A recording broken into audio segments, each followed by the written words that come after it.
Hello, my name is Rob van Kranenburg. Hello, my name is Natalie Samovich. We're at the IoT Week in Aarhus, and we've set up a workshop on digital signatures for marketplaces. So let me explain digital signatures.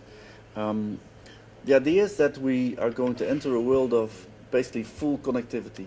Now, what does that mean? It means that all objects will be tracked and traceable, and that all the other objects will be basically reading them out. This is quite a new situation, and it needs to be discussed with a lot of stakeholders. Citizens need to be involved, industry is already involved, government has to be involved, telcos have to be involved, all kinds of providers.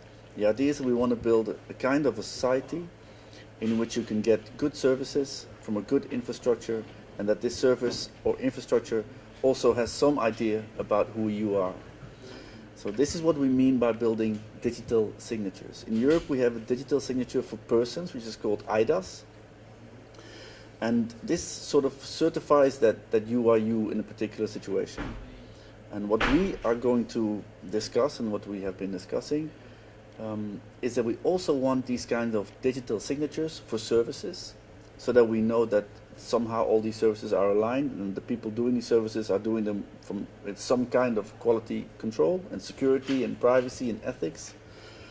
And we also talk about digital signatures for infrastructures, where we discuss the same thing as for persons and services, and say, look, these infrastructures, they need to be of a particular quality and of a particular kind. So the idea is we have this triangle, and then we have a service, we have an infrastructure, and we have a person, and that identity is somehow becoming a quality or a process of the three. And this is quite a new situation, and that's basically what we've been discussing. So then we've been discussing what could a digital signature for a marketplace kind of look like. Then first of all we have to know what a marketplace is. And here I wish I had the whole box of Lego. We're not in the Lego land here. Of course, yes. Yeah. I wish we could put these Lego pieces all together and label them correctly as to how it all builds up. So marketplaces. Of course, we're all familiar with the physical marketplaces are, but we're very fast and hopefully progressing fast enough, moving towards the digital marketplaces. For services, not only for the exchange and purchase of goods. Of course, the Amazon comes to our mind, but it goes way beyond that, because if you think of energy, for example, mobility, smart cities, how we exchange data between these domains and the actors, and Rob explained the triangle. So now let's imagine the triangle being 3D triangle, and we have actors, we have processes, we have regulation related to those actors, and so that all becomes even more complex. But we have a potential to have new type of governance for this.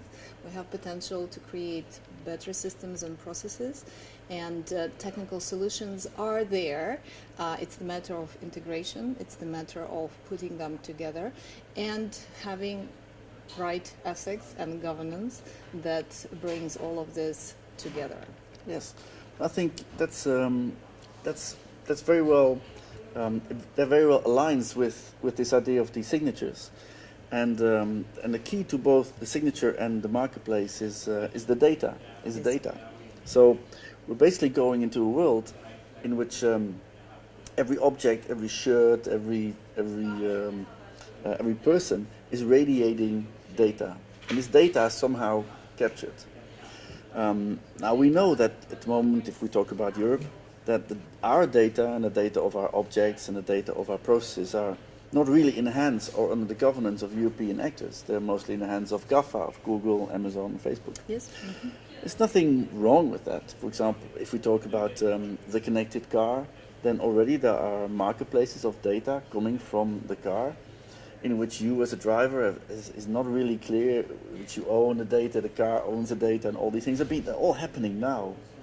So basically, why it's so important to be dealing with these issues is that we somehow know how these marketplaces, like you said, how they operate in an analog way, and how we barter and how we can sort of make little deals, and We but get happy how receiving we- things on exactly, time, and exactly. that's what we're concerned as Exactly. the consumers. But there is much more behind. Yes, yes, and even the behind is somehow visible because we can see it, we can touch it.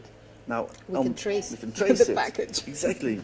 Now on this data level, this is all quite new, and the ones who were early are somehow grabbing it all, and there's nothing wrong with that. So we're not here to say that what Amazon did or what Google or Facebook did that's it's extremely clever, and we've got nothing against that also. It's a first mover advantage. It's the first mover advantage. But now we've got to find some way to at least that's our work in the NGI Forward, is try to build some way to create a 500 million zone of Europeans and also keep the data in our platforms and in our cloud so we can build our own marketplaces like we have. And then of course we can open up all kinds of APIs, which are called like gateways or called links to the other services. Interfaces. So part of our job with these digital signatures is to say, look, if you install a new infrastructure, let's say a 5G infrastructure in a city, in order to tailor to connected cars, if we start building digital signatures for architectures, then it doesn't really matter where the data is. The data can be with Google, the platform can be Microsoft or Amazon, but if we sign off on a digital signature on a service level quality agreement, then we sign off and the city signs off, public investment signs off on the next level, the next layer. We've had the data layer, which we basically lost in Europe. We had the platform layer, which we also basically lost. MindSphere by Siemens is basically running also partly on Amazon. And now we're entering the third phase where the AI is hitting the big data. And this is a moment that we cannot afford to lose. Now, interestingly, if we step in at that moment where the big data hits the AI and we say, for these infrastructures and for these services, we will only fund them, we will only make them accountable, we will only make them liable if you sign, if all the stakeholders sign our digital signatures, which can also quite blockchain in a way, or something like that. Yes, indeed. Then we can somehow forget about the layers that we've lost and step in at this moment where we can actually build new value together.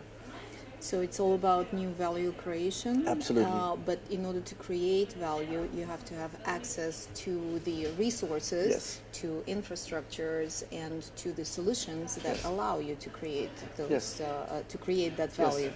Absolutely. Yes. So I think that's the moment where we are, where we can say, look, we're not going to actually look at what we all lost, and we're not going to look at all this in a kind of a negative way of we're just going to look very realistically at where we are. And actually the combination of thinking quite creatively and innovatively on marketplaces and looking at these digital signatures as potential ways of creating this new value layer and being part of this new value layer, I think it can make sense. It makes sense, and I think we're also reaching the tipping points in a number of domains, like mobility you mentioned, right? So the EVs are entering our life more and more, and they matter for the grid operators, for new services creation, and as well for the users of the vehicles. Yes. So and that's happening faster and faster, and that's the something that opens the dialogue for also other energy services, for smart cities, and energy being transversal on many levels. It touches upon all of that, all of those angles. But we're also facing the climate change adaptation and transition, energy transition, and the imperatives that are ahead of us. So how to do things faster, how to create solutions that get us there faster and more efficient. This is one of the building blocks to do it. And data is the one that allows us to do that. Absolutely. And it's exactly like you say, because in this notion of this digital signature, we have a set of actors. Climate change can be an actor. It's an actor in It's the a mission. It's a mission. It's a mission with the actor capacity. Yes. So it's as tangible as the telco or as the service provider or as another actor in the ecosystem. So we'll make climate change into a personage, into a persona, and actually give it a voice. So it becomes like an actual stakeholder in the digital signature process. So you can digitize missions, basically. Absolutely. You can digitize Yes. the goals, Absolutely. for Yes. example, like decarbonization, Absolutely. 2030, Yes. 2050, and then you can Yes. measure back, Yes. and you can trace the contributions. Absolutely, yes, and you make it very tangible. So this way we make sure that the reason why we got into this situation in the first place is because long-term effects were not measured in the short-term games of the entire industry. If you Yes. that sort of created all of this, we must also make sure that the solutions that we bring in measuring energy and making sure that the energy capacities are being sort of governed in a particular way is not actually creating more to the climate to the energy cost. Yes, across the board, across the whole value Absolutely. chain. So Absolutely. that's And this we can only do if we make the entire system part of this digital signature signing. So I think with this we've reached the end of our workshop, and so thank you for listening, and tune in next time.